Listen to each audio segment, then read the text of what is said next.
Hey, everybody. Welcome to another edition. Fucking DFF ride, motherfucker. We're going to talk about the Bible today. You know, I figured might as well talk about the Bible. Been a minute since we got into the biblical shit. Dude, my favorite book. Yeah. The good book, Scotty. The good book. You mean the best book, TJ?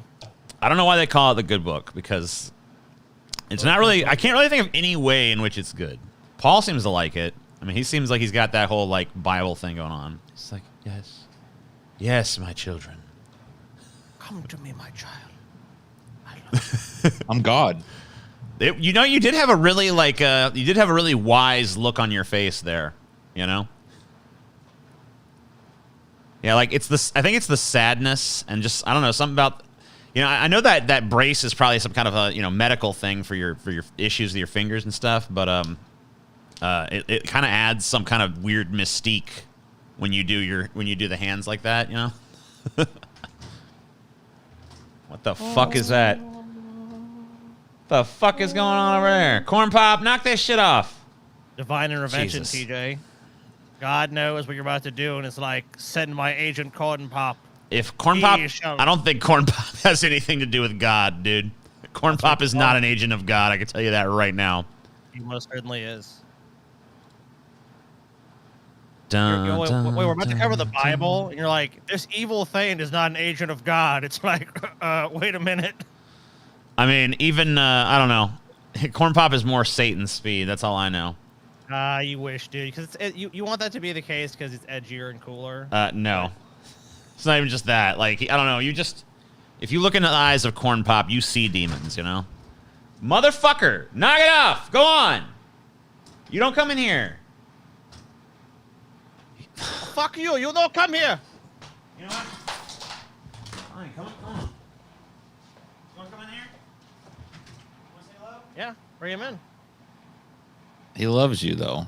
Why is he? Dude? TJ mean to Corn Pop. Hashtag TJ abuses Corn Pop. Hashtag Sad abusive fuck people, Corn TJ. Pop.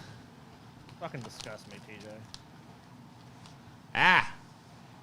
Tell us about the abuse that you've suffered at the hands of this man, Corn Yeah, Pop. tell them all about how I abuse you. Hey. Son of a bitch. He cowers in fear from TJ's abuse. Yeah. He's been told, obviously, not to say a word. Corn Pop. Or else, you know. You can speak openly and freely and honestly here. Yeah, Corn Pop, tell them the truth. It's okay, I won't beat you like usual. No? Nothing. Nothing? Sad. A little purring, I guess. You like this thing? Fucking goddamn cat.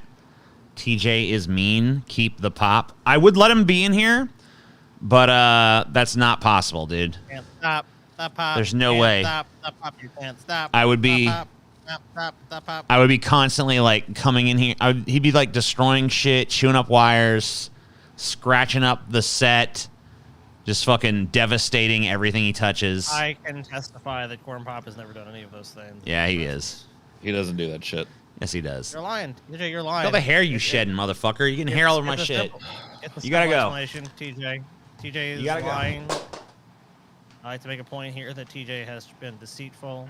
I mean, he's about to attack a good book, the good book. Now he attacks his own cat. I don't know. Unbelievable. Kind of a scary episode, to be honest with you. That someone in the driver's seat.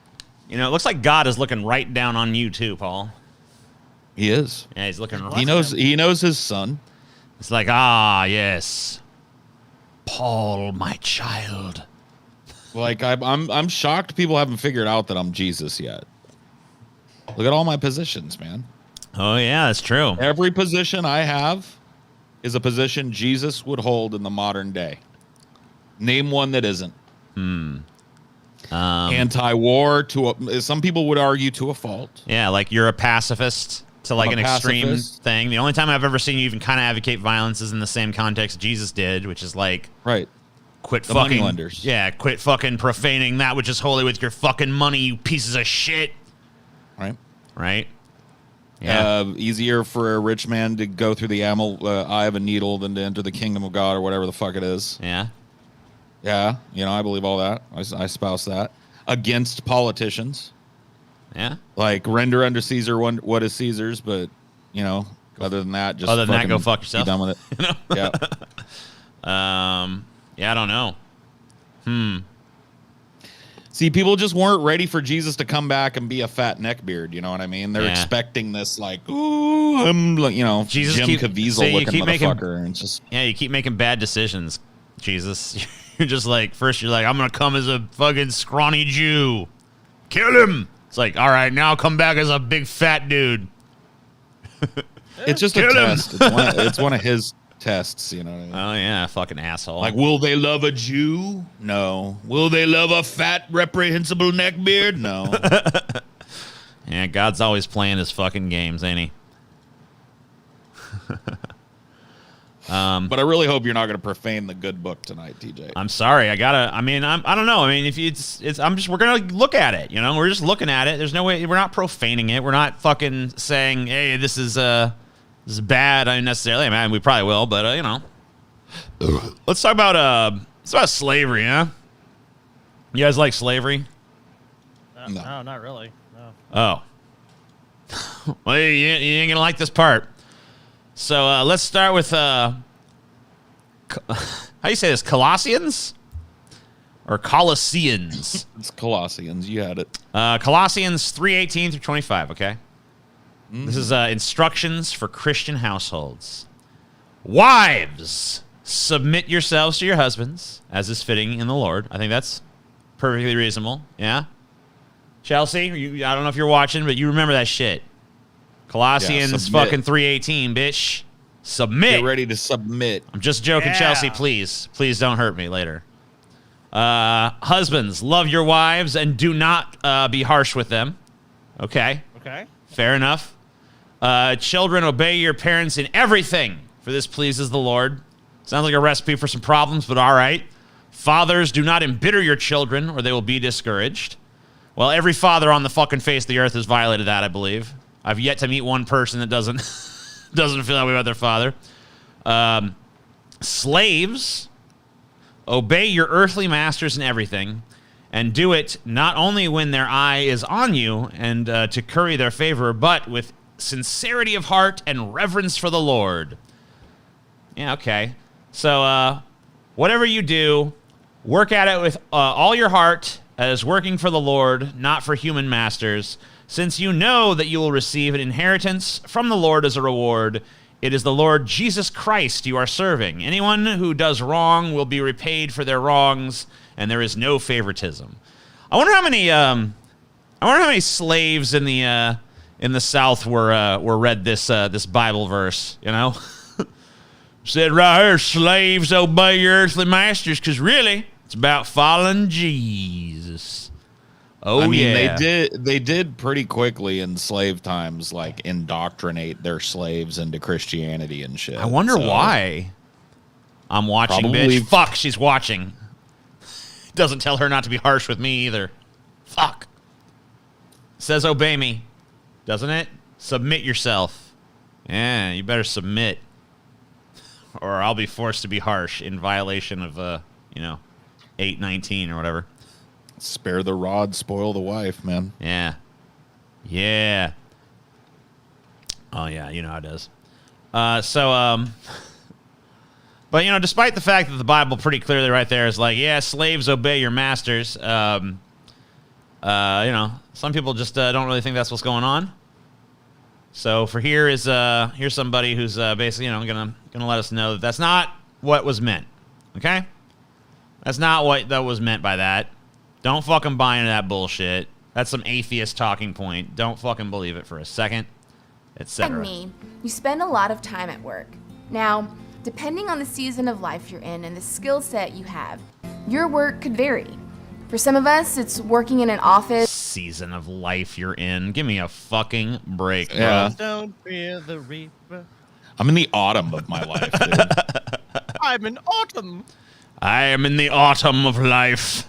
So does life begin at what, like spring, and then goes through summer? Spring is your childhood, and then summer is that boisterous 20s to 30s, and then like 35 on is your that's the autumn. your fall or autumn, whatever you want to call it. And then you have your winter, the bitter winter of your discontent, right? Yep. Okay.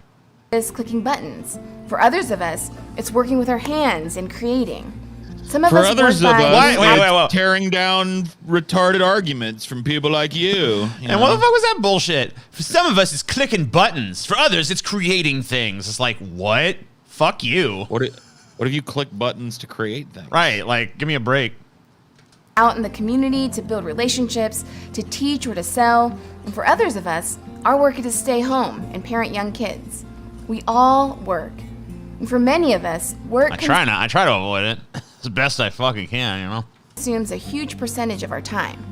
Unfortunately, according to several polls. Whoa, Paul, she looks kind of Downsy. Number one, no, she doesn't.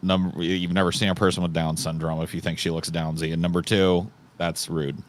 You shouldn't use the word And Downsy. number three, it's kind of racist too. Vast Yeah, majority of I don't know where you're getting Downsy, but us are dissatisfied with the work we do or the job we have. That means a lot of us are spending the majority of our waking hours doing some type of work that is dissatisfying. That could leave us asking ourselves, what's the point? What's the purpose oh my of work? God, man. It's like Why she's do- talking right the fuck to me, man. Oh man, I'm ready to accept this message. Yeah, whatever it is at this point. I don't necessarily like fret over it, but I do oftentimes while doing my work go like internally, especially, what the fuck am I doing? What's the point of this? Oh, well. do we work? Sure, some of the basic reasons we work is to pay the bills or for stay-at-home parents to save on bills, or maybe to feel successful in something. Maybe some of us feel like our identity is found in the work we do. And at some Maybe level, some of us feel like there's a crushing, oppressive order that will turn us into fucking crazy homeless people if we don't go out and slave away day after day after day. Yeah. There's that group of people too. You don't get to eat if you don't work people, you know, but yeah. Yeah. I love these All of like us have a reason. fanciful descriptions of work. Like, what about people that are shoveling shit all day? Some of us Some shovel people- shit all day. Yeah. She mentions like everybody's like a young professional, like 21-year-old just graduated out of Harvard and they're exploring their options and careers. You know what I mean? Like, what about the people that literally shovel shit all day long for nothing? They like it. than to work. And that reason is money. But despite these reasons, why are most of us still dissatisfied with work? Maybe it's because we've missed the original reason or the deeper purpose of why it is that we work. Colossians 3:23-24 says, "Whatever you do, work at it with all your heart, as working for the Lord, not for human masters, since you know that you will receive an inheritance from the Lord as a reward. It is the Lord Christ you are serving." In the next Yes, life. we work Guys, good Yeah. news. The fucking backbreaking toll you're doing now, not this life, no reward. But the next one you're not really sure about, total reward. Tell you what, you waste your whole life doing back-breaking labor, and then when you're done, you get a reward. Yeah. Sure. Tell me another one.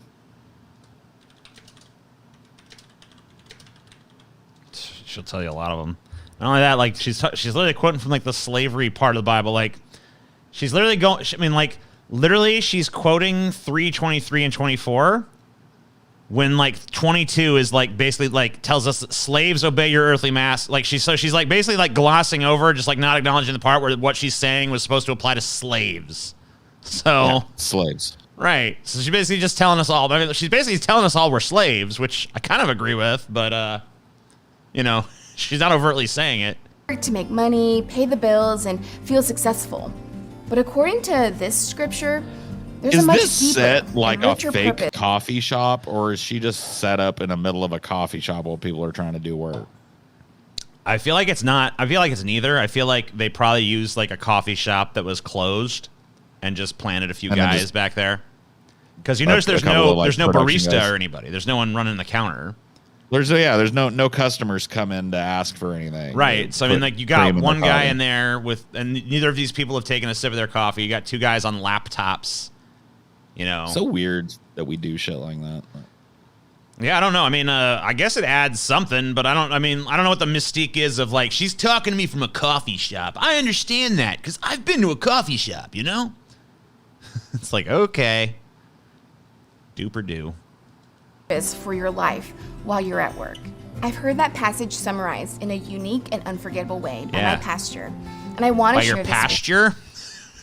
Pasture. By your pasture, huh? All right.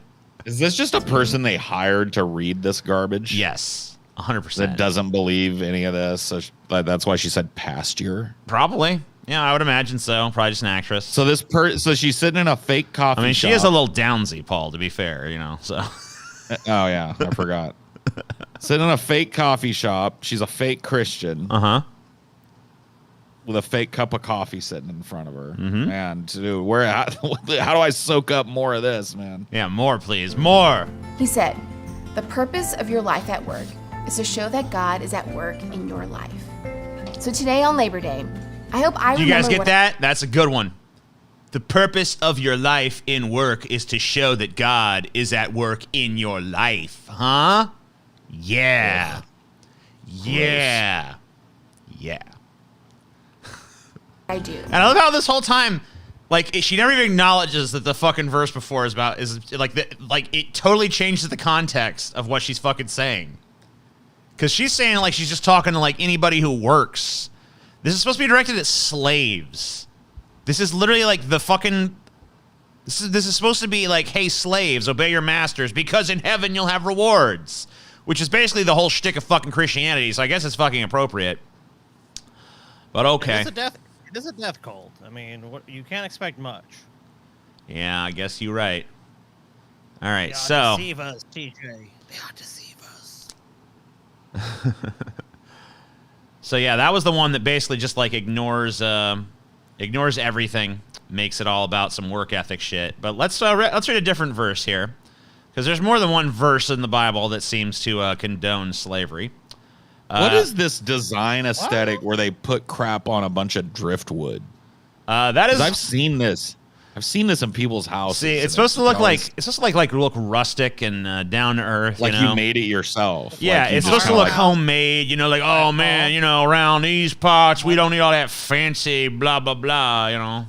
You guys don't know, TJ. This is farmhouse chic, TJ. This guy, what's $75 for that fucking thing? I guarantee you. Yeah, maybe even $100. And you know what's great is some fucking lazy motherfucker out there in this world has figured out that these motherfuckers, there's demand for this shit, and just goes out there, collects a bunch of fucking random ass pieces of wood, has some stencils and shit or some neat handwriting, just writes some kind of fucking tokenistic inspirational pap on the fucking wood, sells it to this motherfucking moron for like $100. He puts it on his fucking church house wall. Wham, bam, thank you, ma'am. Where we live, PJ, there's a bunch of people that have signs like in front of their house, like on these pieces of wood, they're like, welcome. And I was like, do it would be funny ass videos to just go up to people's house to try to just go in? I mean, obviously it's illegal to break into somebody's house, but be like, what are you doing? There's a sign that said welcome. I figured I was welcome. It's like, you're not. The point just being like, like, I don't know, the Christian right just loves these empty platitude signs that they actually don't even really agree with. So this is actually just like part and parcel of these people's lives. Like they have this in their houses too. They flash this shit all over their house. Usually Bible quotes, good, sometimes inspirational pap where it's like, believe in yourself even if no one else does. Yeah. You know what you see a lot too is believe.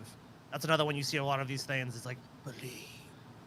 Believe in what? Just believe. Believe. You know, like some general thing. What if you woke up today with only the things you thanked God for yesterday, huh? Think about that shit. Oh yeah. Big brain. Oh man. Anyway, so we're talking about Ephesians now. Ephesians 6:1 through 69. 6:1 through 6:9. Children, obey your parents in the Lord, for this is right. Honor your father and mother, which is the first commandment, with a promise, so that it may go well with you, and that you may enjoy long life on the earth. Fathers, do not exasperate your children. Instead, bring them up in the training and instruction of the Lord. Slaves, obey your earthly masters with respect and fear, and with sincerity of heart, just as you would obey Christ. Obey them not only to win their favor when their eye is on you, but as slaves of Christ, doing the will of God from your heart. Serve wholeheartedly, as if you were serving the Lord, not people, because you know that the Lord will reward each one for whatever good they do, whether they are slave or free. And masters, treat your slaves the same way. Do not threaten them, since you know that he who is both their master and yours in heaven, and there is no favoritism with him. So basically saying, like, you might be the master on earth, but in heaven, all things are equal. So don't be too mean to your slaves. I mean, obviously, if they step out of line, beat the shit out of them, but don't lord it over them, you know, because ultimately you're all bitches compared to God. Anyway, here's a guy telling us all about this. Though, TJ.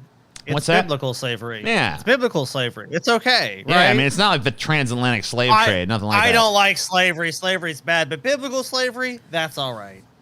Wish we should have fucking got our old friend G-Man to come join us. Scotty is much quieter than you too. Okay, sorry about that. Scotty, do a little sound test for me. Say it again. Doesn't seem that soft, but all right, I'll turn him up a little.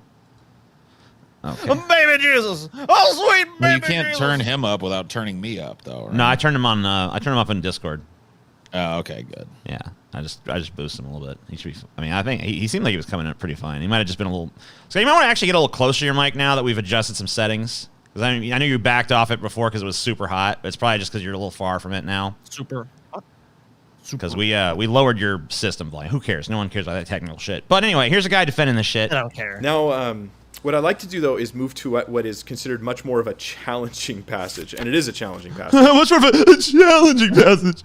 You can already just tell by how the tone of voice that he's like, kind of like, okay, well, let's talk about a little bit of a challenging passage. Passage that by, modern standards seems like pretty much fucked up and horrible, like a nightmare. Like, there's no way that this should be in a book that we're claiming is the ultimate truth of the universe.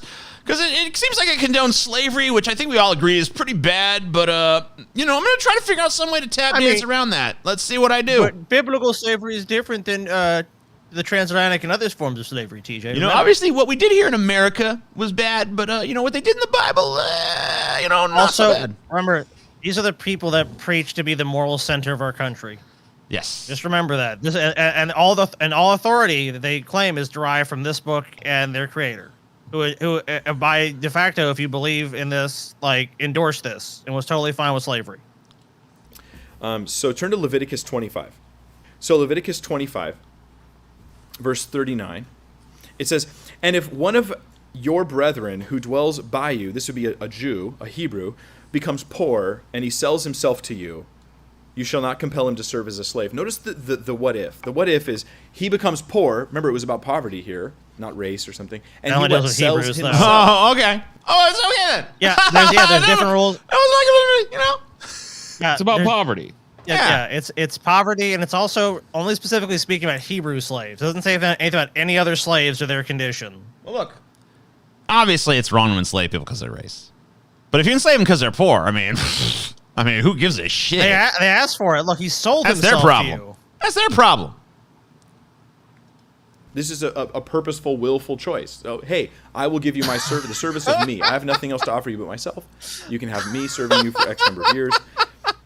You shall not compel him to serve as... Oh God, do the moral fucking conundrums and tap dancing, these gymnastics these people do. Oh, they wanted to be slaves. Okay, we've heard this one before, haven't we, guys? As a slave, as a hired servant and a sojourner, he shall be with you, and shall serve you until the year of Jubilee. Once every 50 years, they had this year of Jubilee that would show up. That's this nice. would be a special time when all the Israelites were supposed to get all of their debts forgiven and go back to their homeland. Meaning that, like, say I got on hard times and I sold away part of my family's land, but at the end of Jubilee, the year of Jubilee, I get all that back, just hands down. That so they would doesn't buy the make land thinking, okay, any I've got it for fucking 25 years. sense.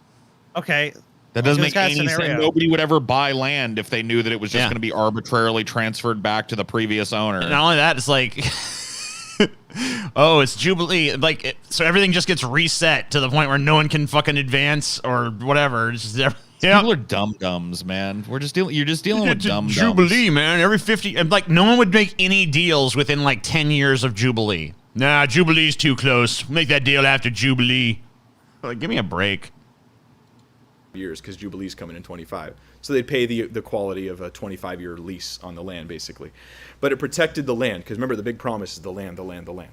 So this passage is all about the land. Uh-huh. And then he shall depart from you, verse 41. Uh-huh. He and his children with him, and shall return to his own family. He shall return to the possession of his fathers, that land. For they are my servants, whom I brought. Notice whose servants they are, God's. Whom I brought out of the land of Egypt. No, They she shall starts not- out. Gods. I mean, even if you buy into this, even if you buy into this, like you become a slave, and Jubilee happens, and it's like your master just goes, you know what, Jubilee, my hands are tied, you're free to go. Is this guy that sold himself into slavery suddenly not poor? He's been a slave. So what Not is he be gonna sold as- fucking have? all kind of stuff. slaves. You shall not rule over them with rigor, but you shall fear your God.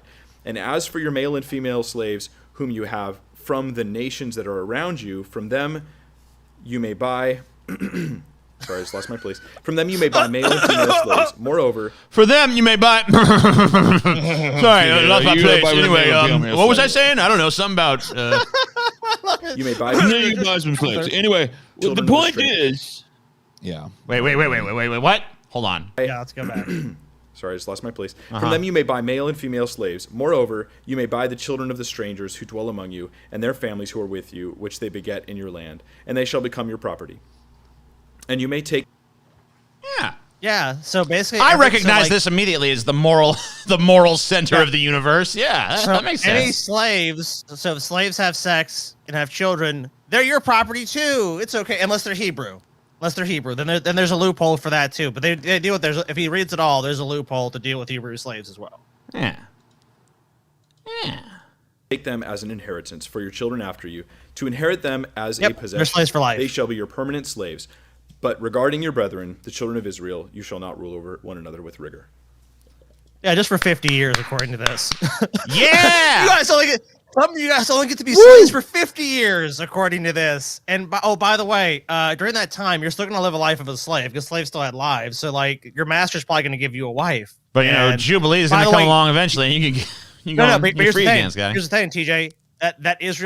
That man would be freed, but his wife and children, permanent property. Really sorry. But if there's basically a thing. It's like if you strike a hole through your ear or whatever, and you say, I love my master. I want to be a slave.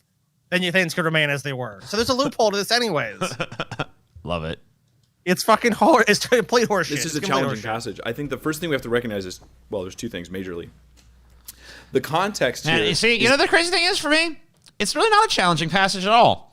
Because me as an atheist, I read that and go, wow, evil horse shit. Next. You know what I mean? Yeah, like it's just right. like, okay, that's Right. horrible. So it's really only challenging if you've like decided arbitrarily, like, this book is the ultimate truth. Then you read that and you're like, oh fuck, how do I reconcile this? This has to be true somehow, because if it's not, then nothing else in this book is. So let's figure out a way to rose up. You can own the children of the strangers among you. Yeah, you know, man, there's gotta be some way to fucking get this together. I don't know.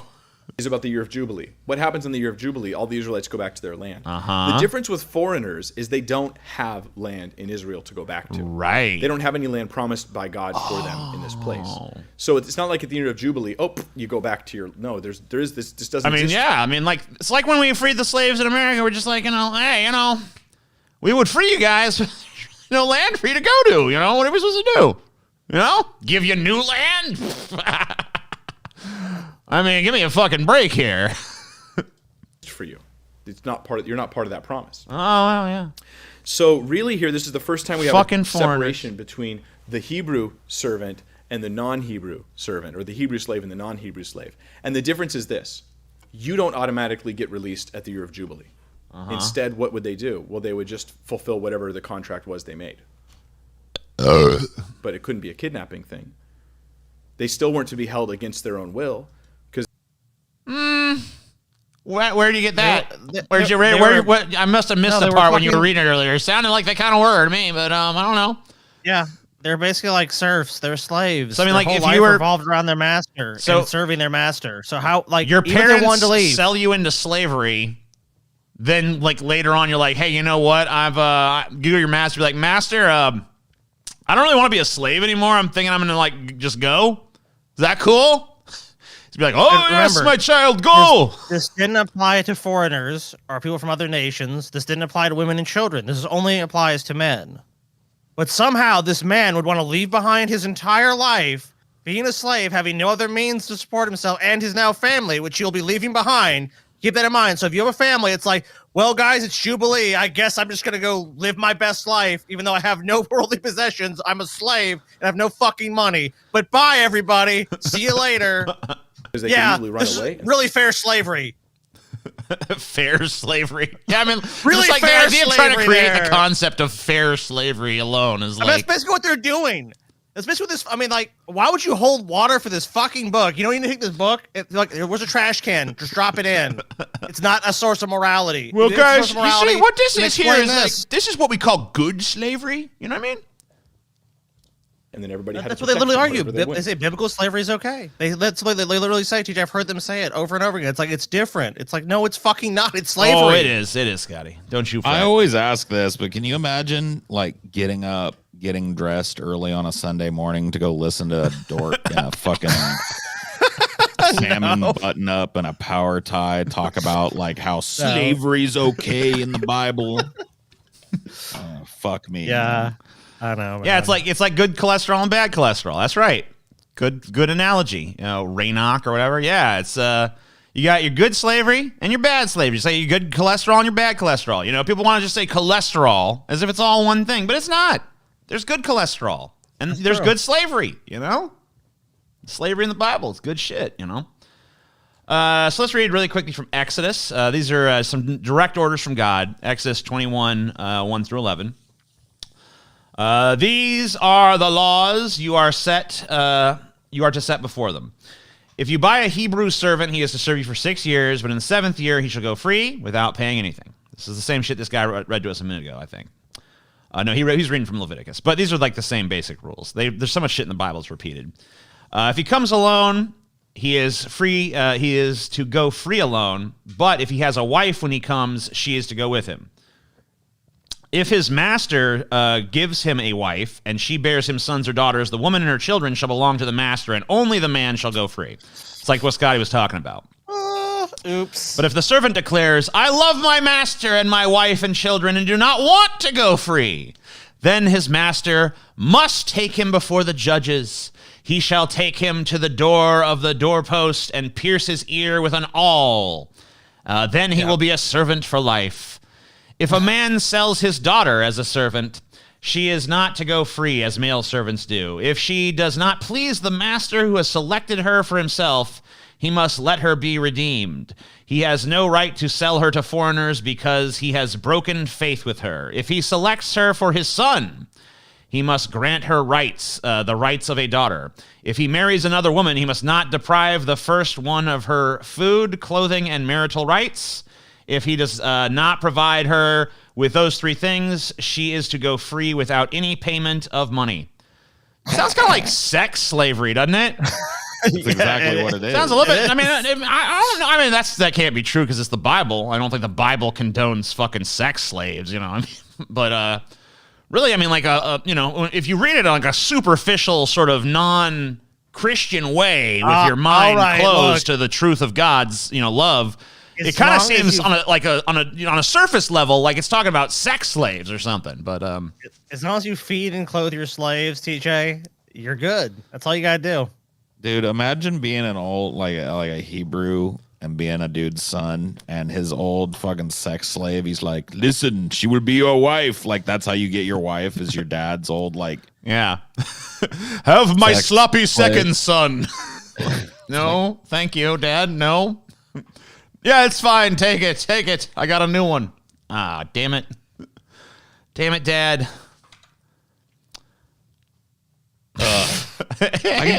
No, dude. Anytime I see a person dressed like this and it's not labeled like astronomy, I know something reprehensible is going to come out of that person's mouth. You know, we're gonna go. The only thing I'll listen to Catholics about is science because they actually don't eschew it. You know what I mean? Yeah, like, it is kind of weird about them. They're not like super anti-science or whatever, other than believing there's a magical fucking man that created the universe or whatever. And a number of other things. But Yeah, Look at this guy. I love his like. And anyway, so that's why God said. This is the kind of guy that's like advertises himself as a free babysitter, dude. Yeah. Like, you know. He's got a golden pineapple back here, you know. Okay. God doesn't condemn slavery in the Old or New Testaments, but there is a trajectory. The main event. all right, I'm going to of the say Old- something that might get me in trouble here, but this is a gay man that has run to the fucking Yes. church. To No, get I away did. From what he I is. didn't even need to hear him speak. I saw this hand motion like this, and I knew immediately that, you know, we're dealing with a man who is like, you know, running from his own, you know, sexual urges. I love Jesus. And, especially his you know. rippling body on the cross. Yeah, I love that. And that's what Jesus said that, you know, we need to do. And could you send those altar boys in, please? Thank you. And I'm just saying, dude. Like whatever. You can fucking call me a bigot or whatever. I'm not trying to be bigoted. I'm just saying, like, my gaydar is no. pretty good, and it's just this I guy, don't like it. this It's guy Paul, squelching. Paul's this like, guy Paul "Gaydar is sense is tingling." 100%. He's a gay. He's a gay. He's a gay. He's a gay man, and he's now a priest, not because he wanted to really be a priest, but because it's a way that he devised that he could shut out that part of himself and hide from it. Testament is God liberating the Israelites from slavery in Egypt. Uh-huh. There is no Hebrew Bible without this liberation, this redemption. When God regulates slavery in the Old Testament, God tends to humanize the one enslaved. Those who have slaves are meant to treat their slaves well. There's a Amen. You know Man. what? I never thought about that. I never thought about that before, you know? Because I would just think like compelling someone to work against their will for no money and shit is like just inherently evil. But like, guys, there's a clause right in there that said like, don't treat them too poorly, you know? Yeah, tussle their hair. Come on, be nice to them. You know, you don't gotta hit your slave too much. You know, be pleasant but firm, you know? Can't beat them. You can't beat them, but just don't try to kill them. I mean, you don't fucking go out there and just beat the shit out of your slave. Hey, fucking slave, piece of shit. No, you're nice to your slave. You know what I mean? All right, slave, get to work. Yeah, go on. Got a long day of I toil love ahead of working. you. Oh, that's a good slave. You go on. And remember, only 20 what more a years lovable to little Jubilee. scamp. Jubilee's coming up. 20 years from now, you'll be free. Have a good Oh, I know one. you're a foreign-born slave. You're not free. You're not free. Just kidding with you. Good joke. Huh? You're my slave forever. Anyway, I'm gonna go rape your daughter. See ya. Have fun. Have fun toiling in the fields, you piece of shit. The Bible tells me I should enjoy this. Ah. I do. Yeah, this is good stuff. Wow, it sure is good to be a fucking piece of shit Christian fucking 2,000 when- years ago or whatever. And you know what? And even when my master's not watching me, I should still be joyful to be a slave. Yay! Hi ho! Seriously. Hi ho! It's off to work we go. I can't whistle, but you know, it's all good. Yeah. refrain like that. we hear over and over again in the Hebrew Bible. Remember, you were once slaves in Egypt. In the New Testament, Paul will It's like, hey guys, Hey, don't bring me into this, man. you used to be slaves. You used to be slaves, Paul. Back in Egypt, you were a fucking slave, Paul. Remember that? No. Punk ass No. motherfucking bitch. You were a fucking slave. No. Them Egyptians, man. Oh yeah. No. Oh yeah. Nope. will proclaim that in Christ there is no longer Jew or Greek, slave or free, male and female, as if when one comes into this new reality of living in Christ, No male or female. What the hell you talking about? What's this gender abolitionist left-wing bullshit? Dude, I hate this like living in Christ imagery. It always like summons up like visions of parasites in my head, like tapeworms and shit. Like, I don't want to live in anybody, dude. Things that live in other things are parasitic, man. Be a Christ parasite. We can learn a lot from the humble tapeworm, right? As the tapeworm lives in your asshole, so you shall live in the asshole of Christ. I think about the Catholic Church on society, a tapeworm, right? Don't insult tapeworms. I apologize, tapeworms. You hear a little weird buzz when Sky talked just now? Okay. One more of these. Another slavery defense. This one has 23 views, but this guy is apparently a pastor, so I guess we'll listen to him. 23 fucking views. We're going to give him some more. We're giving him... I think it needs to be pointed out that when people... But there's people there, though. People there listening to this shit, I guess. Why does every Christian pastor... pastor. No, she's got me now saying you're it. doing that Asian bitch. Why does every Christian pastor look like they were made with the same fucking character creator template? They were. Okay. No, I'm Tied dead serious. This haircut. could be the guy we watched before just shaved off his fucking goatee. Mm-hmm. And took off his glasses. The other guy, they I mean, all he- look like this. They he had that all salmon look shirt. like that. He had the long sleeve shirt though, Paul. He was just a little bit nicer. This guy is like, this is Maybe I'll tell this you is what. like an informal Monday service or something. Yeah, I'm not impressed with this guy's today dress. to be hear honest the with you. word slavery, what do they think of? 300 years of civil war. Yeah, they're Yeah, thinking the of- actual fucking like examples we have of it in history that are documented. Yeah. People hear slavery in this country, what do they think of? Probably think about Horrible. slavery, right? But that's wrong. Yeah, the South had slavery, Civil War. There was slavery. They fought about. All right. There's I don't feel like slavery. giving this guy his 24th view, so we'll move on. We got more This shit guy to cover. sucks and he's boring. Why did God ask Abraham to sacrifice Isaac? Who do you love more? Remember this Love your shit? son more, you love God more. Huh? Who do you love more, TJ? I don't know, Scotty. That's what God was testing him. Because you got to remember, TJ, the ultimate reward. You want to get into the kingdom of heaven? You want to be chilling with Jesus and God and the Holy Spirit, dude?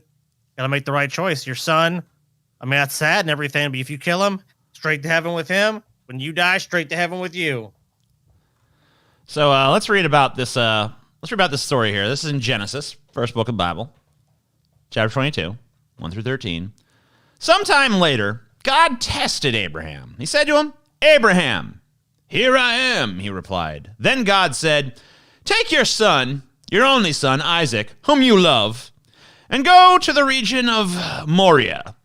Sacrifice Moriah? him there as Holy a... shit. Mines of Moria. Yeah, that's what it says. Sacrifice fuck, him dude. there as a burnt offering on one of the mountains I will tell you about. Early the next morning, Abraham... He doesn't even fucking talk about Abraham's reaction. Abraham was like, "What the fuck, oh Lord?" You No, know? Abraham's like, Moria? Sounds great. Moriah, Let's go. only son whom I love, burnt offering. Got it. Early the next morning, Abraham got up and saddled his donkey. He took with him 2 of his servants and his son Isaac. When he had enough wood for the burnt offering, he set out for the place God had told him about. On the 3rd day, Abraham looked up and saw the place in the distance. He said to his servants, "Stay here with the donkey while I and the boy go over there. We will worship, and then we will come back to you." Abraham took the wood for the burnt offering and placed it on his son Isaac. And he himself carried the fire and the knife. As the two of them went on together, Isaac spoke up and said to his father, "Father?" "Yes, my son," Abraham replied. "The fire and wood are here," Isaac said, "but where is the lamb for the burnt offering?" Abraham answered, "God himself will provide the lamb for the burnt offering, my son." Oh, God, it's like a horror movie. I know. And the two of them went on Daddy, together. where's the lamb? You are the lamb. When they reached the place God had told him about, Abraham built an altar there and arranged the wood on it. He bound his son Isaac and laid him on the altar on top of the wood. Then he reached out his hand and took the knife to slay his son. But the angel of the Lord called out to him from heaven, "Abraham, Abraham." "Here I am," he replied. "Do not lay a hand on the boy," he said. "Do not do anything to him. Now I know you fear God, because you have not withheld from me your son, your only son." Abraham looked up And there in the thicket he saw a ram caught by its horns. He went over and took the ram and sacrificed it as a burnt offering instead of his son. So what a beautiful story of a man almost murdering his child because the voices in his head told him to, you know? Beautiful thing. It's weird how they want to do like a pagan kind of ritual by sacrificing an animal. It's kind of strange too, isn't it? You don't see that part of Christianity anymore, do you? Like, hey, you know, since we had a really great year, we're going to sacrifice 3 bulls today. That's because Jesus provided a new covenant. Jesus took the place of all burnt offerings when he offered himself on the cross. Is that story true? I mean, no. What? Go ahead and just say no. Huh? I'll take no for 1,000. You know, come on. So this is an article defending it, but we don't need to read that. We'll just like watch this video defending it here. Here's a video talk about how this is pretty good. This is an okay thing. This is all real nice, and we should all just kind of be like, oh yeah, what a wonderful little story. Makes perfect sense. I mean, I agree. It's a pretty good horror story.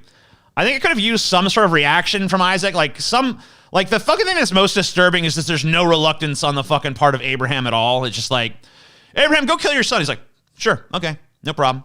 I'll do it. So, all right, come on, Isaac. Father, where is the lamb? Oh, don't worry about that. The Lord will provide one for us, son.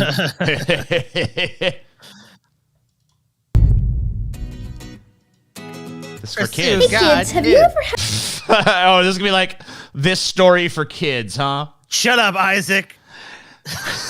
Yeah, you better hope God doesn't talk to one of your parents while you're shooting this video and fucking ask them to cut your throat, because they're coming for you. Had to go to the doctor to get a shot. It hurts and sometimes it's really scary. But for Wow, they're really going to try to whitewash this one, huh?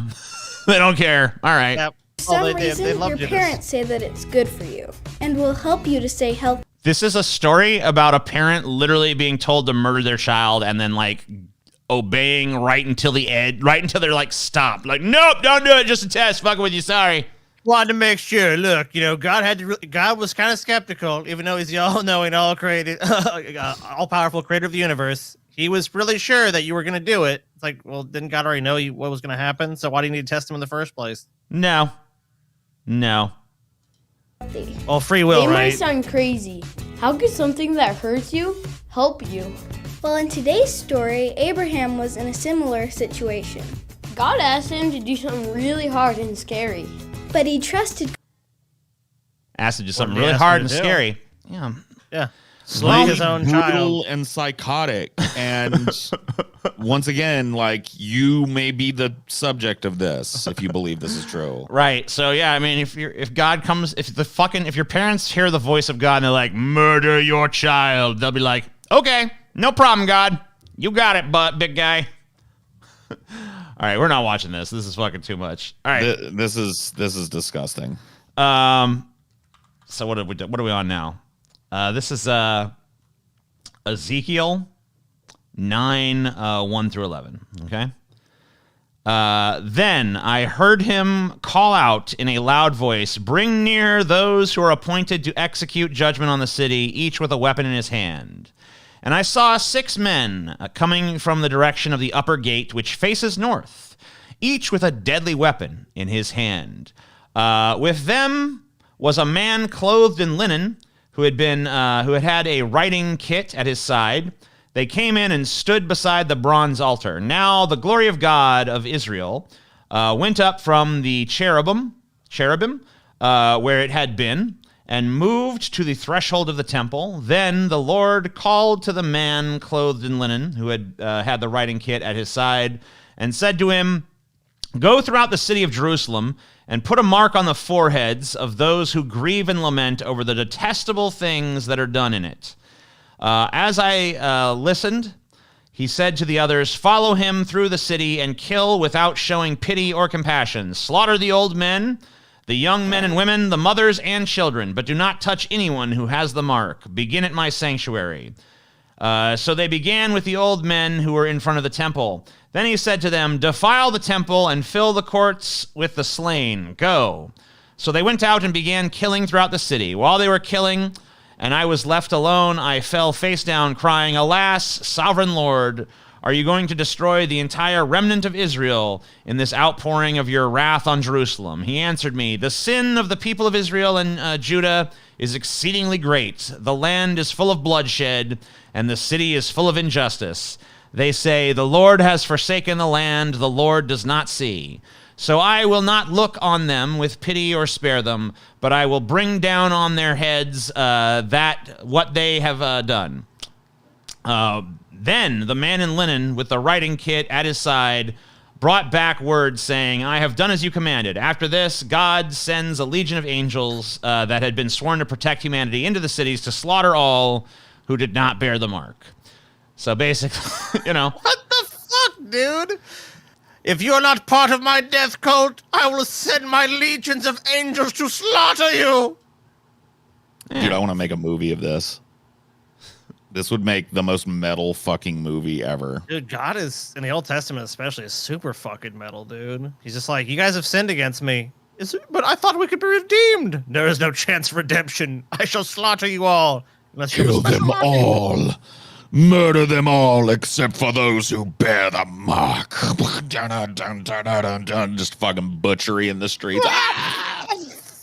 But, you know, actually, it's quite a comforting passage if you ask this guy. Oh, yes. It's comforted me. You know, in my times of solace, I've always thought about the time God brutally murdered all those people. God, dude. All the people that are spouting this shit are so fucking creepy, dude. Just sets off, you're like, if this guy was like at a fucking goddamn McDonald's with you or a movie theater or someplace, you would fucking move. If you like try to sit near you, just be like, I'm gonna get up and move somewhere else. Like to the moon. Yeah, to the moon. Send his ass to the moon. Actually, fuck that. Send him to the sun. Give him a one-way ticket. See what this guy has to say. Come on, you don't get to judge this guy before you even listen to what he has to say, Scotty. Come on. Yeah, I do. No, you don't. Looks like he would fucking try to touch you in your no-no spot. Book of Ezekiel. I read through the scripture every year, as you know, and at different times. You have an empty life if you're doing that. I am in different parts of the scripture because I don't read Genesis to Revelation, but I read according to the types of literature. So sometimes sometime during the day I'm reading the Old Testament history books, and sometimes I'm reading the prophetic books, and sometimes the wisdom literature, and sometimes the New Testament, and so on. So I just feel like I need to clap again. I'm doing a lot of clapping this episode because there's a lot of things to applaud. Yeah, I like different forms of bullshit. I don't care what variety is. Prophetic bullshit. Morality I agree bullshit, with someone in the chat said 1.5 speed, please. Yeah, all right, fair enough. Granted. today I happen to find myself in the book of Ezekiel as I plod my way through that. Wow, it's almost like he's a human being now. Cool. Yeah, Ezekiel's not the your way easiest through book it, right. to understand. It happens during the time of the Babylonian captivity, or about the time that the people are being carried off into captivity. And it's a very difficult book. It was a kind of a messy season of the Bible, the whole Ezekiel season. You know, it was like a lot of stuff was going on. It was during that whole Babylonian thing was going down. A lot of confusing plot elements, so kind of hard to follow. But I think honestly, an underrated season. You know, pretty good book to fully grasp. But there are places that are very clear, and we see indications there in these particular places where the people have turned away from God, and he uses Ezekiel to communicate that to them.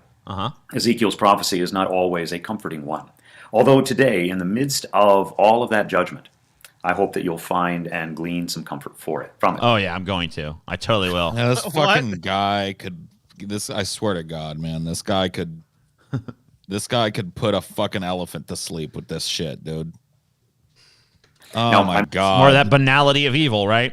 I'm in the 9th chapter of Ezekiel, and in that particular passage of Scripture, in the 4th verse, here's what it says. What does it say? And the Lord said to him, to Ezekiel, pass through the city. Oh, excuse me, it's not to Ezekiel, but it's to a man carrying a linen case. Pass through the city, through Jerusalem, and put a mark. Yeah, I know this part. Okay. We recoil at that. That's not something that's good. However, in this particular case, the mark that these people are going to receive on their foreheads is actually going to protect them from judgment.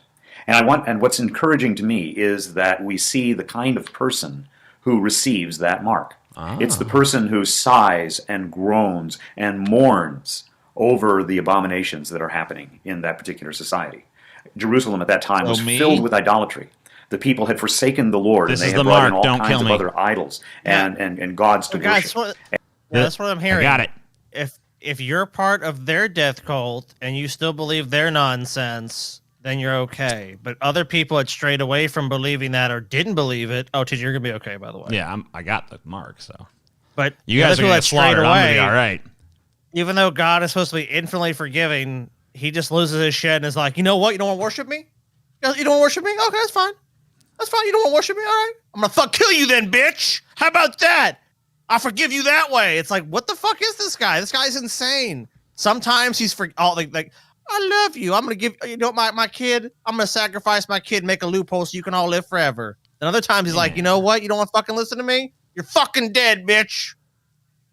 My death cult and your death cult sitting by the fire. And this grieved the Lord. And so he is sending judgment, but he wants to separate those people who truly mourn and grieve over all of these abominable sins that are happening in that particular city.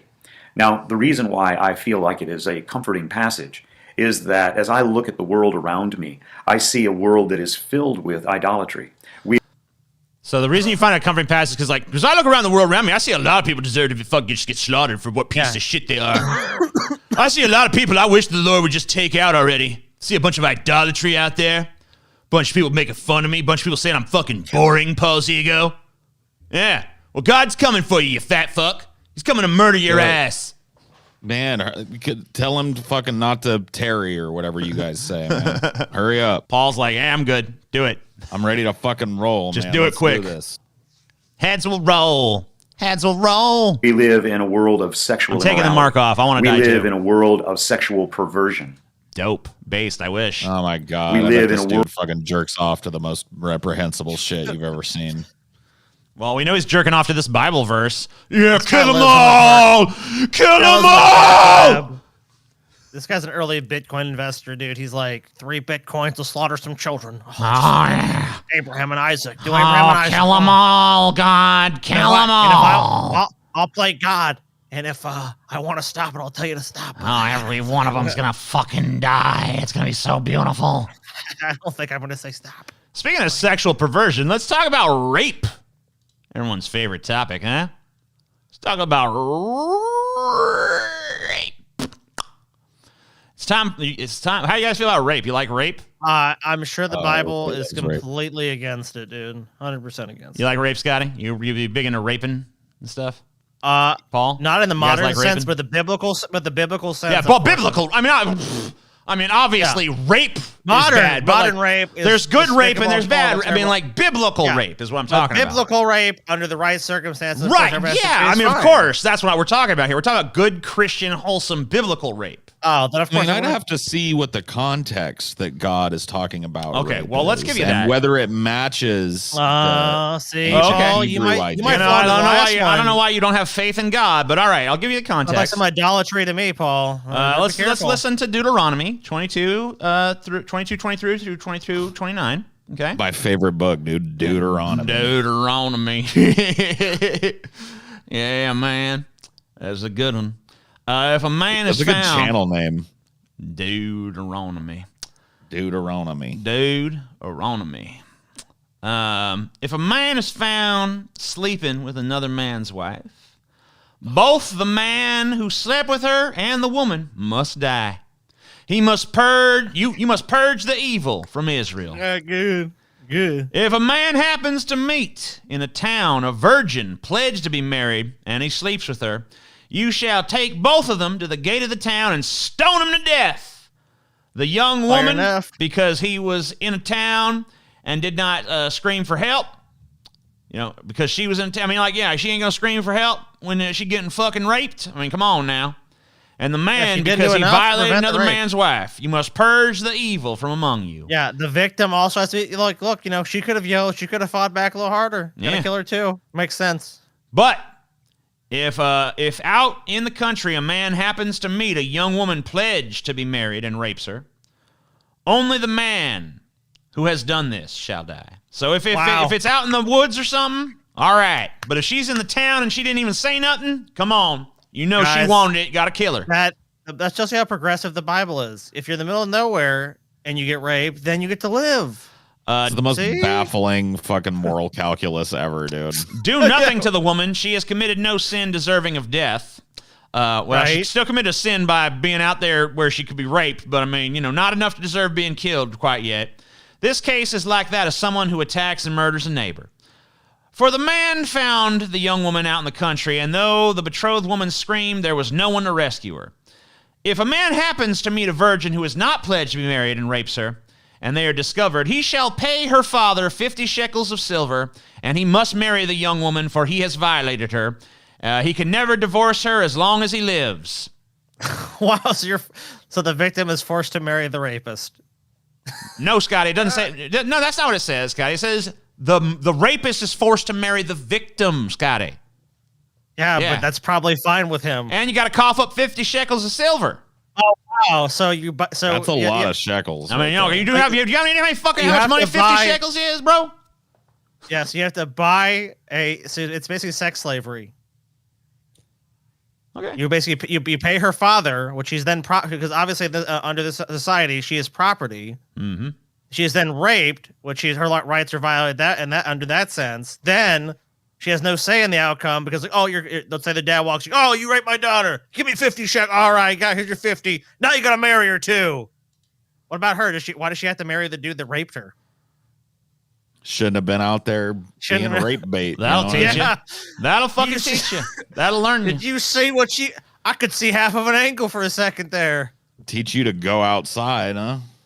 Yeah, man, So yeah, let's listen to this guy. This guy has he's gonna talk to us about why this is okay and stuff. And this fucking creep. Huh? What's I'm that? sure it's not some creepy weirdo doing this shit either. No. Why would you say that?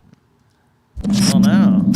Get it? Cross-examined. Scared. Cross-examined. You know what I mean? This is like. I see. This almost seems a little edgy, TJ. Push. Okay, it's not at all. All right. One of the things about the Bible that makes sense to me is like, why is the Bible so rapey? Huh? All right, well, listen up, bitch. Shut your fucking mouth, first of all. Is there some problems with the I Bible? ain't come here to be talked to by no damn woman. You know who my eye is drawn to here? The warrior, bro. You see this fucking warrior? Dude, that is a guy. He's probably at fucking the January 6th shit. Yes. Dude, he looks like he's just waiting for somebody to call him to do violence at any second. He's a warrior, the Bible, it says women should be silent in churches. So, well, yeah, this bitch needs to. First of all, you need to shut your fucking mouth, you stupid cunt, because you don't have any right to talk to me. I don't know if you fucking, you need to be, you should be alpha obeying your husband somewhere, not fucking asking me tough questions. So first of all, that is a thing, and then second of all, if you want to ask your husband to get up and ask these questions, that's fine. Yeah, I mean, personally, I guess if he's a little cuck bitch, he'll actually listen to you. But personally, I think he's going to hell if he does. Backs I get from unbelieving family is about some of the atrocities in the Old Testament. Yes. Specifically, a woman specifically having to the fact marry the her book rapist is or completely vice immoral. versa. I mean, just the fact that it's completely immoral. We would never actually want it to do that in our society now. Well, I guess maybe some people in this room would, but it's the fact that it makes no fucking sense. I think the warrior would be on board with it. I think those seem like reasonable rules to the warrior, dude. Yeah, the warrior. He's he's drinking his Diet Coke. He's like, that sounds fine by me. He started getting a little dry mouth when she mentioned rape, man. He had to go in for a sip. Ooh. But he's definitely paying very close attention now. Yeah, he's invested now.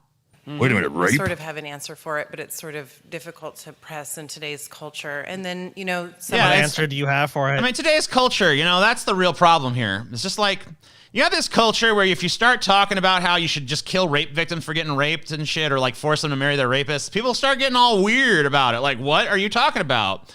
Yeah, people don't like that idea in this weird culture. Weird, aberrant culture we live in now, but like back, obviously it's hard to explain that to people in this fucking, degenerate time. So this woman is basically like, how can I be a good person and still like tell people I believe in the Bible? And you're going to get whatever platitude answer you want. The answer, though, is you can't. Right. There you go. You can't. Correct. Solved. You're defending a book full of reprehensible nonsense. You're not going to get a good person pass from me. Sorry. Yeah. the other wars and what are perceived by some as genocides and things like that. So how would you Right. What are Perceived to be perceived by genocide? some as a genocide?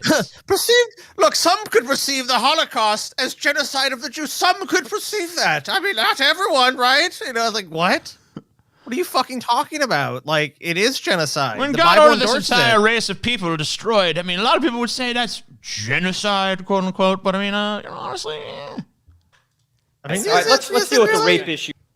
let's deal with the rape issue. All right, first the rape, All right, then the genocide. look, rape is first. We're gonna get through this rape appetizer, then we'll get through the main course of genocide. All right. Dude, what the fuck? They're trying to defend them around in a book, and it's like, first we'll tackle rape, then genocide, then maybe if we have time, we'll get around to the time God just killed humanity off, except a couple people in a boat.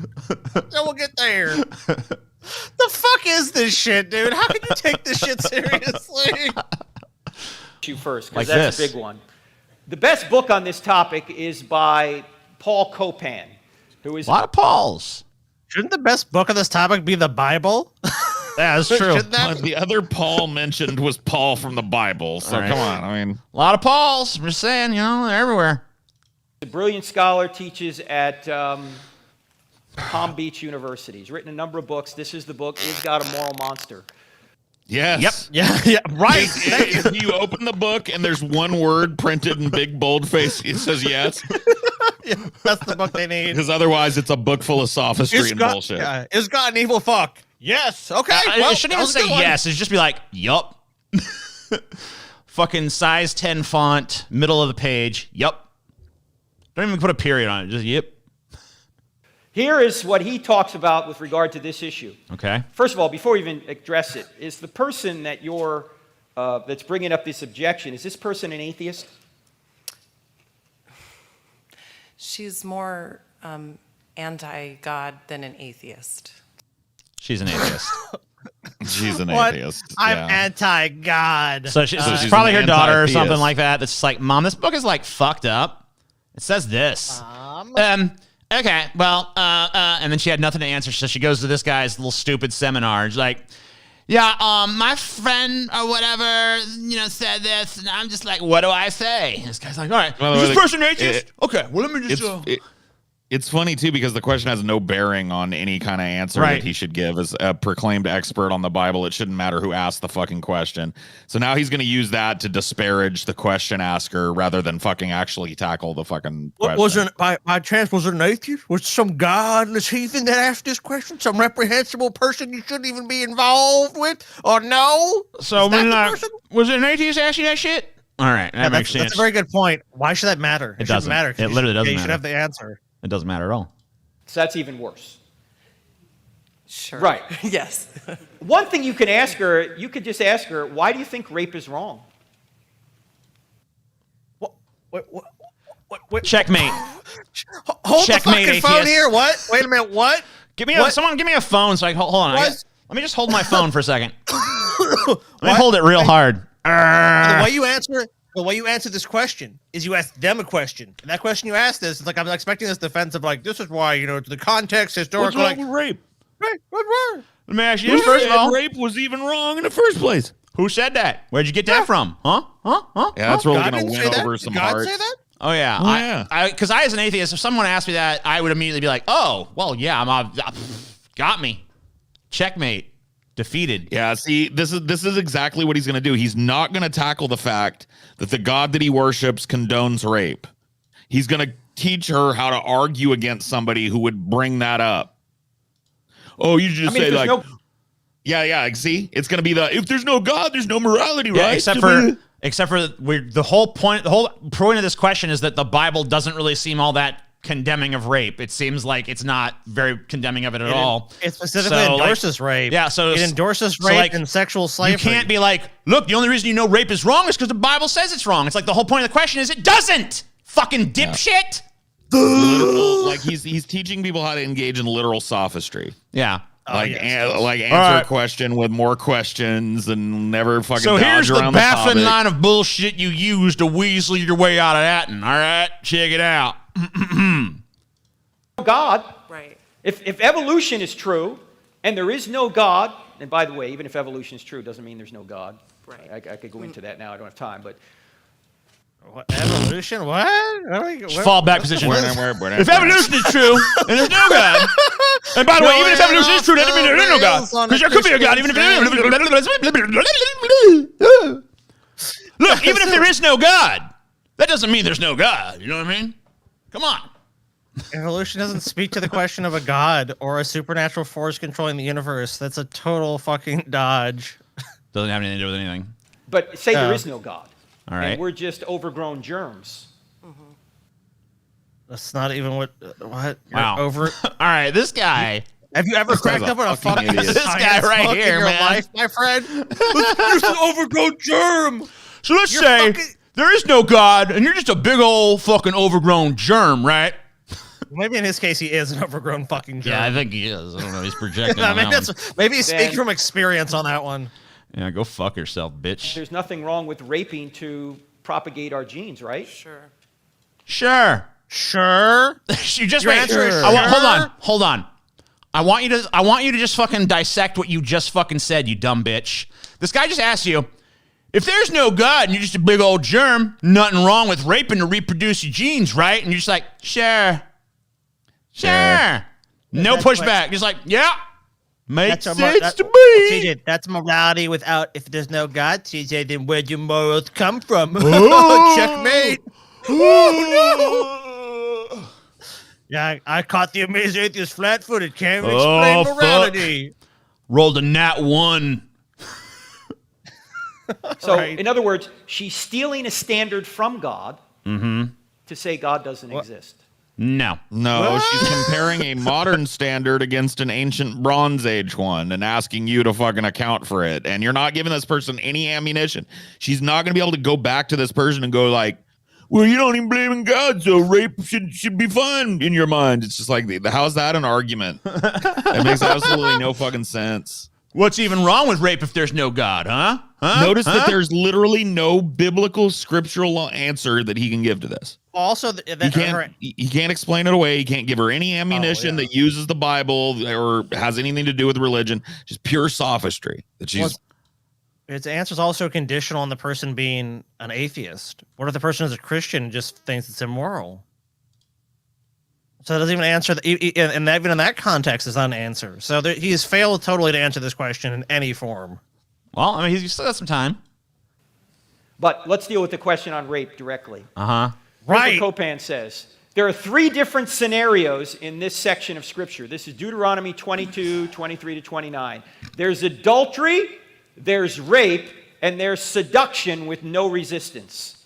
Okay? And here's how this plays out.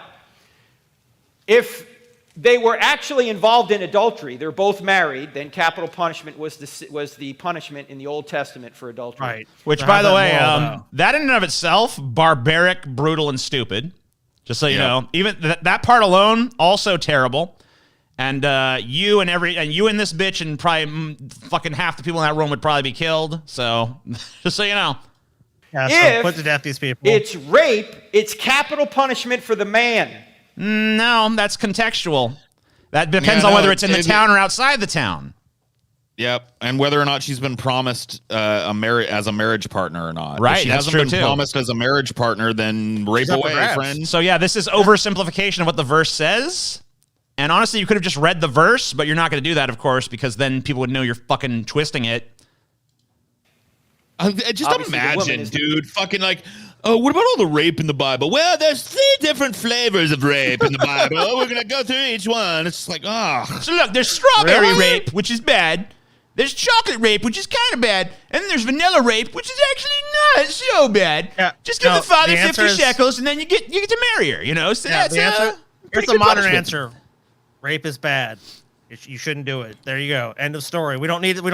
But we're immoral, guys. Like they need this old fucking tome, and to fucking all these different interpretations of the tome, and like they have to lie about their interpretation to try to make it fucking fit their like quasi. Oh, okay, well, part of us is using a book that's ancient and based on other religions, and part of it's modernity where people can't stomach this shit. So how can we all make a nice little mix-mash fucking thing and put together? Hitchens destroyed this man. I'm sure he did, but you know who really destroyed this man was his mother by choosing not to have an abortion. She destroyed him by allowing him to be born and raising him up in the world and letting him live to this point where we're listening to this shit. Not guilty. Uh-huh. If it's seduction, if the woman was not pledged to be married, the man was to pay a fine, was obligated to marry her unless her father refused. He could never divorce her. This ensured her security because in the ancient Near East culture, she would be ostracized and unable to find a husband and protection. In other words, so this really it takes care of a lot of things. Because nice. Now now you have some protection. The guy who raped you is now going to be your great protector, right? Wonderful. Yeah. Don't worry, baby. We got you. All right. Well, I hear you were raped. It was very traumatic. But guess what? We got a good news for you. Here's your rapist. Yeah, he's your husband now. I mean, otherwise he'd be ostracized and unable to find a husband and protection on your own. It's better than the alternative, right? Being all alone, unprotected. Now you get to live with the rapist that raped you. It's good stuff. Have fun. Right? Have a good time. You should have lots of kids. She just agreed to have intercourse with this guy. This is not a rape situation.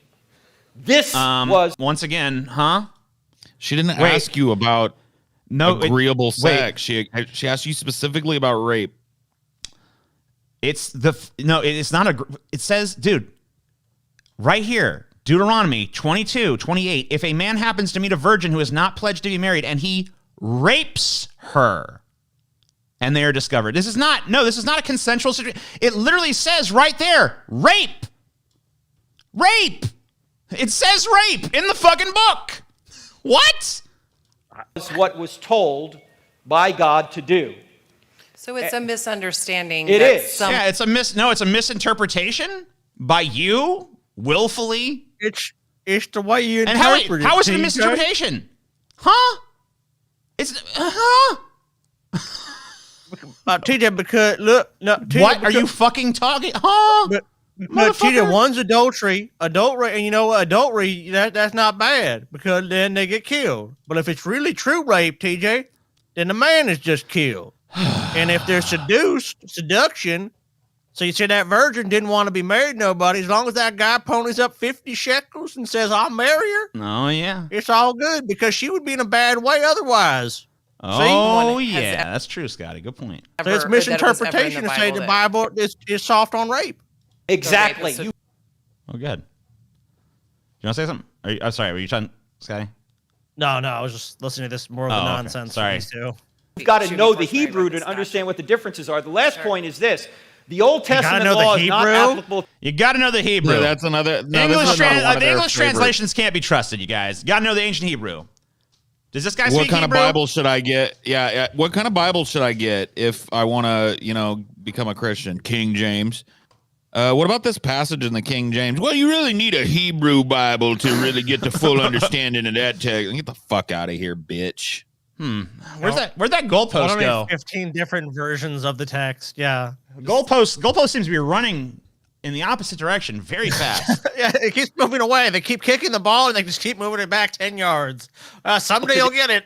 Sorry. Only for the theocracy of ancient Israel. So I would OT law is not applicable today, only for the theocracy of ancient Israel. Jesus Christ, who you follow, says the opposite. Correct. Jesus specifically said that is not true. He specifically repudiated that. Suggest that in today's culture, while our punishment isn't as extreme, we agree that adultery is wrong, that rape is. Adultery is not even a crime in this country. There is no penalty for committing adultery, let alone the capital punishment. Yeah, we agree it's wrong, but it's not criminal. Rape is criminal. We don't kill the rape victim because that would be fucking evil. And we don't force rape victims to marry their rapists because that would be evil and twisted beyond belief. And what? Is wrong. And if people consent to have sex, somebody ought to take care of a woman. That's not what the verse says. It says rape. It's not about consensual sex, you lying piece of shit. If she's in trouble. Mm-hmm. We agree. This is the same agreement right now. So there's a lot This of... is the same agreement right now? This is the same agreement right now. I notice he totally glosses over the part where it says that if she's raped in the town and screams and doesn't scream, she should be killed along with the rapist. That's not even addressed. And then the other parts are lied about, or like vital context is just missing. And then even then he's got to stretch 1,000,000 miles to like fucking convince us that somehow this is pretty much basically the same as what we got now, guys. Not even all that different. It's pretty fucking different, dog. It's really fucking quite different. Like, give me a break. Nuance to this, and of course the atheists and the anti-theists don't want nuance. What? We're the ones that don't want nuance. Okay. You're the one. You're the one who's left out vital context. You're the one who's fucking outright lied about what some of this fucking says, and you're the one who has fucking used like pure, unadulterated sophistry to bring us to the fucking totally specious conclusion that this is very similar to how we feel today, when it's fucking not. And then you turn around and say to me that I don't fucking understand the nuance here? Well, they're honestly, this guy's completely full of shit. But I actually want to look this shit up because I was curious. It's Matthew 5:17. This is Jesus. Think not that I have come to abolish the law and the prophets. I have not come to abolish them, but to fulfill them. Yeah, Jesus did not. Whenever there's something nasty in the Old Testament, Christians say, "Well, that was the old covenant. We got a new covenant now." I mean, that's Jesus right there saying, like, I have come to fulfill them. This is authoritative. This is right. This is true. There's nothing about this that is repudiated in the New Testament. Want to try and call God evil when they have no standard of good by which to call God evil. Right. All right? Themselves. They are immoral and have no morality, yet I defend rape. So anyway, and in conclusion of my, rape defense, God is good, and anyone who questions him is evil. Thank you. Well, he's saying you have no moral basis on which to do it. You have no moral basis to say God's an evil piece of shit, do you? Because without a God, where's your God? Where does secular morality, where's it come from, TJ? Where's it come from? You know what? Mega God. What? Yeah, I actually believe in Mega God, the God that is above your God. And it's idolatry, TJ. What's that? It's not a real God. It's not a real God, bro. Yeah, it is. How are you gonna criticize Mega God when all you got is normal God? You just got normal God. Mega God trumps regular God. It says right in his name, Mega God. My God's real. My God's real. How about that? Well, yeah, he's real because my God created him. There's no proof of Mega God, TJ. There's no proof. Where's your book? We got all kinds of books. You have an ancient book? Yeah, it's real old. You have an ancient book? 20,000 years old. 20,000-year-old book. I just see it then. I'll show it to you tomorrow. Wasn't there no language back then, TJ? There was no written language back then. Oh, there was, because Mega God invented written language, you know? No, he didn't. Yeah, he did, huh? Thanks. Thank you, Christy. Thank you, Christy. Thing. Yeah. Ugh. Oh, yeah, that's good stuff, huh? That's good shit. How about some rape and murder? Yeah. Why not? Nice. Vengeance on the Midianites. Numbers 31, 1 through 18. The Lord said to Moses, "Take vengeance on the Midianites for the Israelites. After that, you will be gathered to your people." So Moses said to the people, "Arm some of your men to go to war against the Midianites, so that they may carry out the Lord's vengeance on them. Send into battle 1,000 men from each of the tribes of Israel." So 12,000 men armed for battle, 1,000 from each tribe, were supplied from the clans of Israel. Moses sent them into battle, 1,000 from each tribe, along with Phinehas, son of Eleazar, the priest, who took with him articles from the sanctuary and the trumpets for signaling. They fought against Midian, as the Lord commanded Moses, and killed every man. Among their victims were Evi, Rechem, Zur, Hur, and Reba, the 5 kings of Midian. They also killed Balaam, son of Beor, with the sword. The Israelites captured the Midianite women and children and took all the Midianite herds, flocks, and goods as plunder.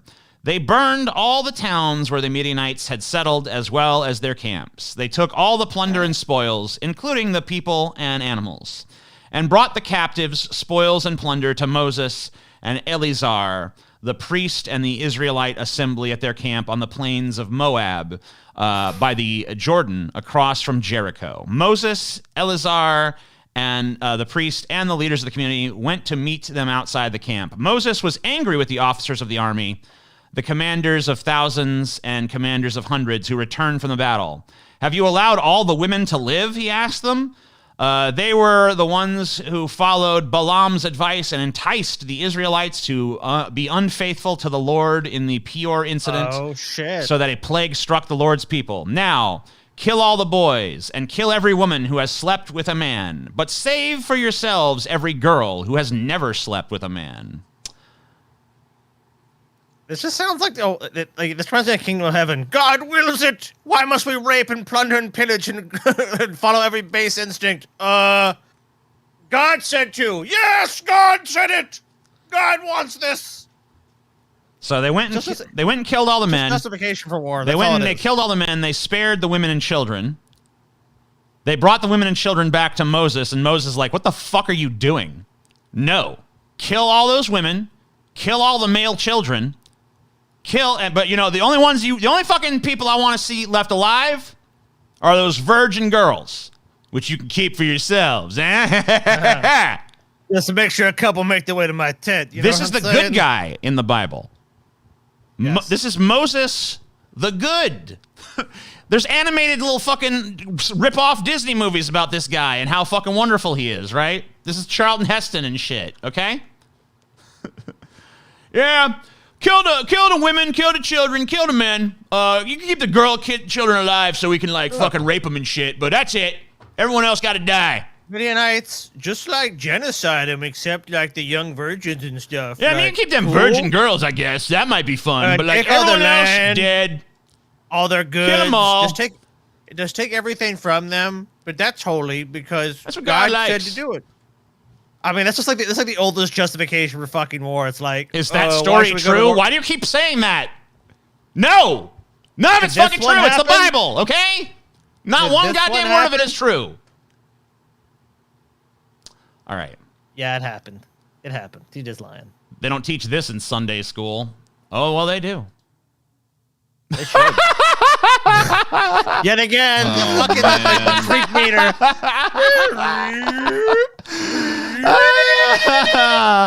Of course. Fucking E.T., Of course, this would be the guy. E.T. found home. Oh, you. Don't feed this fucking thing Reese's Pieces after midnight, dude. Oh, no, man. All right. Oh, what the fuck this thing's gonna turn into. Okie dokie, artichoke. We're going to go to 3 minutes and 15 seconds in. Why, dude? Let's see how fast. I might speed this one up. Really? So as I mentioned, the text is Numbers 31. All right. And the verse that my opponent read in the debate was verse 17. Mm-hmm. Now, therefore, kill every male among the little ones, and kill every woman who has known man by lying with him. But all the young girls who have not known man by lying with him, keep alive for yourselves. I know why this guy supports this shit, dude. Yeah, He's imagining himself as a fucking one of those 1,000 men from those tribes. After you kill all your enemies, you just like... Now they'll have to sleep with me. It's biblical law. You got no fucking choice now. It's like the incel hour. Oh, my God. Yeah, finally. The idea that Alex O'Connor brought up was that this text supports and even condones sexual slavery, that these virgin women from and genocide too. Genocide and sexual slavery, both of them. It can Don't condemns forget the both. genocide. Yeah, don't forget the genocide. That's also in there. The Midianite sprinkle of genocide in there. A little sprinkle of genocide. That's all. A little smidge. Just tiny smidge. Are being taken as sex slaves, and this is morally abominable. And this is one of the reasons why, in his opinion, we should reject Christianity. Now, of course, it should be noted that this really is an objection to the inerrancy of Scripture, not to Christianity itself. Christianity. What? Where do you derive your belief in Christianity from? Where do you derive it from? Your faith? Your faith in what? Where did you learn about it from? Trying to separate the Bible or the Scripture and the Word of God and what it says from Christianity is fucking ridiculous. It's a terrible fucking argument. Rest on inerrancy. I happen to be an inerrantist myself, but if inerrancy turned out to be false, I think the case is still overwhelming that Christianity is true. And overwhelming. Based on what? Based on how true it is. The case is overwhelming, Scotty. I'm overwhelmed. It's so fucking true. You don't I'm just waiting for to hear that evidence, dude. I'm just waiting for that other shit to drop. Oh, it's coming. Scotty, you read that shit. You ever read the Bible, Scotty? You ever read the Bible cover to cover? No. Well, you should try it out. You should try it out sometime, because then you'd see. I'll get right on it. Yeah, I'll be right on it, dude. You'd know what the fuck was going on if you did. That would be from evidences such as the bodily resurrection of Jesus, the evidences bearing on the historical reliability of the New Testament and the grounding of the Gospels and Acts and eyewitness testimony, the arguments from messianic prophecy and predictive prophecy more broadly. Wait a minute. The arguments from prophecy are definitive proof of your religion. Yeah. That's right. Oh. What of it? That's not really evidence. That's an argument. No. It's evidence. So I think Christianity... If a book fucking makes a prophecy and that prophecy comes true, Scotty... If a book makes a prophecy and they say the book says it's true... Yeah, I mean, if a book makes a prophecy and that, lo and behold, that prophecy just happens to, Holy happen... shit, dude. Harry Potter is real, dude. The book has a prophecy and it comes true because it says it does in the book, so it's real. Well, I mean, that's fair logic. I don't know. It's not a book. It's actually not a work of fiction, guys. The Harry Potter shit really went down in real life because there was a prophecy in the book and it does come true. That's right. What of it, Scotty? So by that same standard, I've just proven Harry Potter to everyone here today. I mean, I'm glad to acknowledge it. I'm a believer. Glad to prove it. I believe it, Scotty. Why do you deny? You got this whole this sarcastic bullshit where it's like, oh, well, no, maybe. I don't know. Could be. Yeah, you're damn right. You're goddamn right, Scotty. I don't know why you fucking denying this guy. The truth of Christianity is still secure, irrespective of this question, and whether this question is answerable. And as I pointed out in my closing statement in the debate, the question is not are there questions for which there are not satisfactory answers. Hey, do you know how to make a fucking argument? Do you know how to make a fucking argument? It's like when someone asks you a question, even if you're gonna fucking employ some just terrible Christian sophistry or mental gymnastics or just have some bullshit answer, like the best ones that do this shit on your side actually have some sort of a fucking answer. You like go to about like, oh, well, God is real and there's overwhelming evidence. It's like they're asking you based on morality. They're asking you a moral fucking question. If these parts of the Bible would be endorsed as moral, or people would consider them to be moral, because most people don't consider them to be moral, even if they're Christians. So that's what you're trying to answer. Or the more substantive, more numerous objections to believing or to not believing the gospel. And I'm persuaded that there's far more numerous and far more substantive. You're persuaded. So because you personally feel one way, that's evidence for everyone else. Man, what a great fucking argument. I personally feel like the New Orleans Saints are going to win the Super Bowl every year, so therefore it'll happen. God, you're a fucking moron, dude. Just stop. Fucking don't respond to Cosmic Skeptic, please. Objections to not believing the gospel than to believing the gospel. So then we come to Numbers 31, and we've read verses 17 and 18. I want to just read to you the context leading up to these verses. The context. My fucking God, dude. I've already read the whole context, so we don't need to fucking hear it again. This guy obviously has got nothing. It makes it okay. You know, I have plenty more of this, but I think we could probably just save that for a part 2, seeing that we're already like hour and 39 minutes in this. It'd probably be like a fucking 4 or 5 hour episode. But yeah, and this isn't even everything. I could fucking do more of this shit. So I could just fucking do TJ's fucked up Bible study for probably the next 10, 15 episodes if you want. So let me know. Let me know in the comments if you guys want more, because there's plenty. Episode. Yeah, definitely fun to. I mean, dude, these people make such horrible arguments, dude. Like, we just did the Ben Shapiro gauntlet, TJ. We just did that. I know, right? And those arguments look fucking like airtight compared to the shit we got tonight. I'll just tell you some of the stuff that we're gonna save for next time. For part 2. Yeah. Yeah, we got a whole thing about about obeying God and the contradictions involved in that. We got stuff about witches and burning them. We got stuff about how to summon ghosts, in case you ever want to fucking get a ghost. Got stuff about the plagues of Egypt. So all that for fucking, we'll save all that for next time, because there's plenty more. And then even after that, plenty more. And then if we fucking are done with that shit, we can go to the Quran. We can look at some of these other holy books, see what's in there. But yeah, thank you guys for watching. Hope you enjoyed. See you next week with more fucking goodness. Peace.